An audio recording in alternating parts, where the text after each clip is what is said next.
The film I co-directed, Keenie Meenie, is about a mysterious British mercenary company called Keenie Meenie Services, or KMS. Yeah, Keenie Meenies is just a term used by soldiers for people who are very keen and nasty at their job. Keenie Meenie Services. Keenie Meenie means under the counter. Keenie Meenie Services was terminology they used. Silly, no? Keenie Meenie. So, but we knew that they were SAS. The film focuses on what the company did in Sri Lanka during the 1980s, where it was involved in attacks on Tamil civilians during the civil war in that country.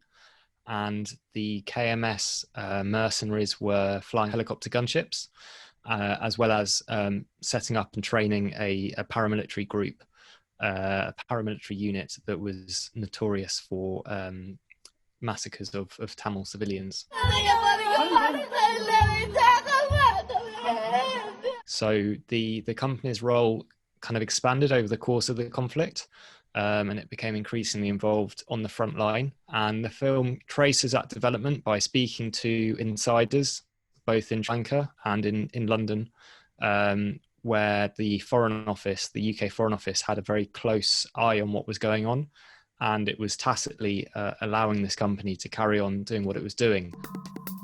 In 5 months, I've been personally involved in the death of 152 tigers. Well, to be totally accurate, at 152 I've given up counting. And so in the film, we expose these declassified UK government documents that show the kind of paper trail, and show how much the British government knew about what the mercenary company was doing and its relationship with the company.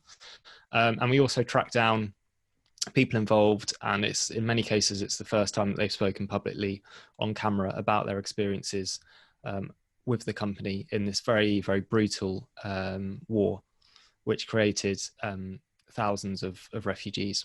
You're welcome to put any questions on an email.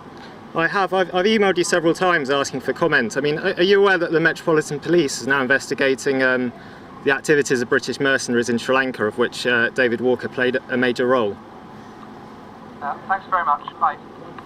Since the film came out, around 10,000 people have watched it online already, which is a great response. And the film comes on the back of my book about the same company, which came out in January. And since then, the Metropolitan Police war crimes team in London have launched an investigation into the allegations about this company, based on the evidence that I've uncovered through the book and the film.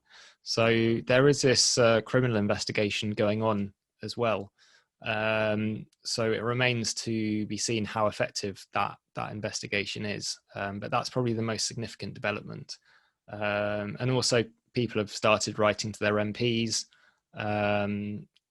to ask them to release the remaining files about Keenie Meenie that are still being censored. And I'm taking the Foreign Office to court to try and get the last files about Keenie Meenie disclosed. So there are still quite a few things going on in the background. The investigation's by no means complete, and we may never know the full picture about this company, but I'm trying to get as much light shone on their operations as I can as a journalist. The traditional media are no longer covering the kind of stories about British foreign policy that the public need to hear about.